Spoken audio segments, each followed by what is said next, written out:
Terima kasih masih di Michael Cara Luar Biasa. Ini saya lagi nungguin sahabat saya nih. Kita mau ngobrol-ngobrol. Mana ya orang? Nah, ini nih udah ada. Halo, Kak Mike. Apa kabarnya? Baik banget. Ayo duduk. Siap. Sini ya. Waduh, itu apaan tuh?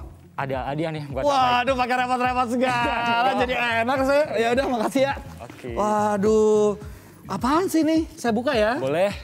Wah, ini ternyata boneka. Wah, boneka maling kundang. Wow, ini apanya ya? Coba kita ini ya. Boleh. Scan dulu nih. Wow. Ternyata menuju ke video animasi Malin Kundang. Wah, kita coba putar. Ini dia ceritanya. Dikisahkan pada zaman dahulu, di pesisir pantai di daerah Padang, Sumatera Barat, hiduplah satu keluarga yang miskin. Sang ibu adalah seorang janda dan memiliki seorang putra bernama Malin Kundang. Merasa sudah dewasa dan memahami kondisi keluarganya, ia memutuskan untuk merantau ke kota demi membantu ibunya. Hingga suatu hari, datanglah sebuah kapal yang besar dan megah. Di atas kapal nampak sepasang suami istri yang tampan dan cantik. Mereka adalah Malin Kundang dan istrinya. Melihat Malin yang sudah lama merantau, Ibu Malin segera berlari dan memanggil nama Malin dengan penuh haru. "Hei wanita tua, aku bukan anakmu. Ibuku tidak sepertimu, miskin dan kotor," ucap Malin sambil mendorong ibunya menjauh. Malin dan istrinya kembali ke kapal dan pergi meninggalkan Ibu Malin yang terluka hatinya. Ibu Malin pun berdoa pada Tuhan. "Ya Tuhan, jika memang dia bukan anakku, maka aku maafkan dia. Namun, bila dia memang anakku, maka berikanlah aku keadilan." Langit laut yang semula cerah berubah menjadi mendung. Badai tiba-tiba datang dan menghantam kapal milik Malin dan menghancurkannya. Ketika badai telah reda, di kaki bukit terlihat kepingan kapal dan sebongkah batu yang bersujud menyerupai tubuh manusia. Batu tersebut adalah tubuh Malin yang durhaka pada ibunya dan dikutuk menjadi batu. Hingga saat ini, batu tersebut masih bisa ditemukan di pantai air manis, Padang, Sumatera Barat.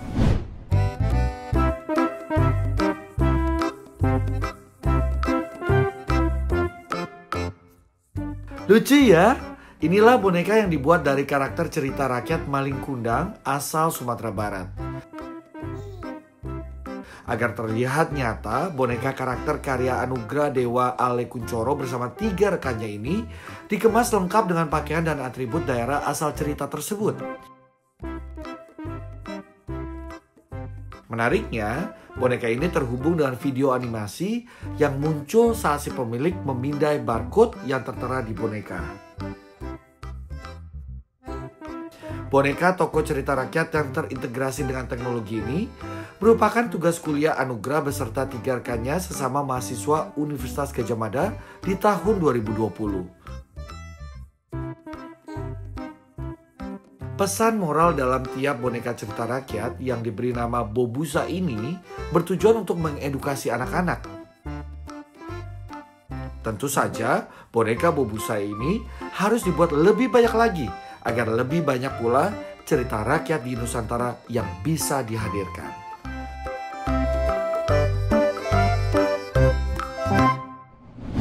Wah, pasti sahabat di rumah juga penasaran nih. Ini membuat boneka sekaligus membuat video animasi cerita rakyat terkait dengan boneka tersebut ya. Ini idenya datang dari mana sih?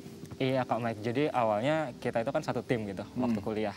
Nah kita ditantang untuk membuat sebuah inovasi gitu kan. Nah akhirnya cetus ide nih buat sebuah inovasi boneka karakter cerita rakyat Indonesia yang sebelum itu memang benar-benar belum ada gitu. Belum ada ya, gitu. Jadi ini benar-benar baru seperti itu dan kita juga terinspirasi karena kan sekarang itu banyak banget ya boneka yang ada di pasaran gitu. Tapi kok nggak ada nih yang dari dalam negeri sendiri yang khas Indonesia banget kayak gitu. Dari situlah tergerak dan membuat. Jadi berawal dari tugas kuliah dulu gitu ya? Betul. Nah waktu itu inget nggak yang proyek pertamanya dibuat dari daerah mana? dan mengangkat cerita rakyat apa? Oh ya, kebetulan ini karena kita baru jalan 3 bulan ini sebenarnya. Ini baru banget, kita cuma ada Roro Jonggrang dan Malin Kundang gitu. Dari Jogja dan Padang, Sumatera. Kenapa memilih 2 daerah ini? Apakah memang karena ceritanya yang sangat bagus, banyak pesan moralnya atau gimana? Itu salah satunya. Dan yang terpenting itu juga yang paling dekat dengan anak-anak kalau kita riset kemarin. Jadi apa sih yang cerita paling terkenal gitu? Oh ternyata Roro Jonggrang, kisah Candi Prambanan, dan Malin Kundang itu. Wow. Nah kalau dalam pengembangannya gitu ya, kalau nentuin, oh ini cita rakyat ini, mana yang dibuat lebih dulu? Bonekanya dulu, karakternya dulu, atau video animasinya dulu nih? Karakternya dulu. Oh karakternya dulu. Kenapa ada pendekatan seperti itu? Jadi sambil biasanya kalau kita bikin boneka itu kan kita juga riset dulu ya ceritanya mau apa dulu. Kita wujudin dulu bentuk bonekanya kayak apa. Betul. Baru nanti animasinya menyusul seperti itu. Nah sekarang ini kan kalau kita lihat ya sahabat di rumah, bonekanya kan lucu ya. Ini Ale, ini panggilan akrabnya Anugrah gini ya. Ini kan lucu, apakah ini menggunakan pendekatan juga, oh karena ini kesukaannya anak-anak atau ada pertimbangan tertentu nggak?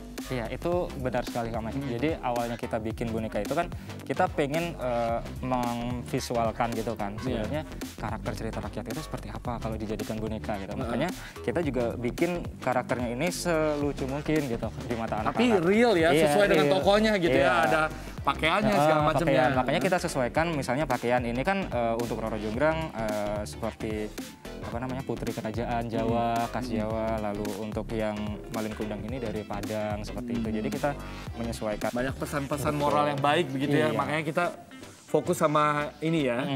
Wow, nah kalian tadi kita udah lihat Malin Kundang yang karakter ini, boleh saya lihat dong? Yang ini? Iya, ini Roro Jonggrang ya? Roro Jonggrang. Wah. Putri Jawa ini, Putri Jawa. Wah, tapi sahabat di rumah pasti penasaran kan, kalau tadi kita udah lihat karakter boneka dari Malin Kundang dan cerita animasinya. Penasaran juga nih cerita Roro Jonggrang seperti apa? Kita ajak sahabat di rumah untuk nonton ya. Boleh banget. Tapi jangan lupa habis ini juga akan hadir cerita rakyat dalam bentuk yang lain, yaitu dalam bentuk tarian. Jadi jangan kemana-mana, tetap di Mike Acara Luar Biasa. Sekarang kita lihat cerita video animasi dari Roro Jonggrang berikut ini. Suatu kisah datang dari kerajaan Prambanan yang tentram dan damai. Namun tak lama, kerajaan Pengging yang dipimpin oleh Bandung Bondowoso datang dan menghancurkan kerajaan Prambanan. Akhirnya, Bandung Bondowoso berhasil menguasai kerajaan Prambanan. Bandung Bondowoso terpesona dengan kecantikan putri dari kerajaan Prambanan. Ia adalah Roro Jonggrang. Bandung Bondowoso akhirnya mendekati Roro Jonggrang dan memintanya untuk menjadi permaisuri. Baiklah, akan kuterima pinanganmu. Namun ada syaratnya. Bangunkan aku 1000 candi dalam 1 malam.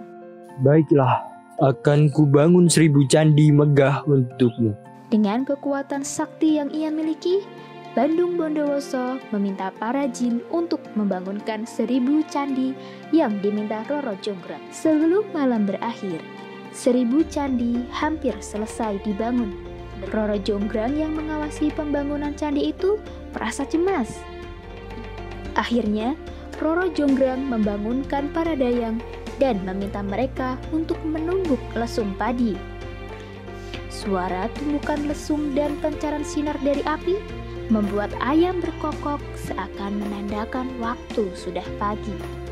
Roro Jonggrang kemudian mendekati Bandung Bondowoso dan menghitung jumlah candi yang sudah dibangun. Jumlahnya hanya 999 buah dan kurang 1. Berarti Tuan telah gagal memenuhi syarat yang saya ajukan.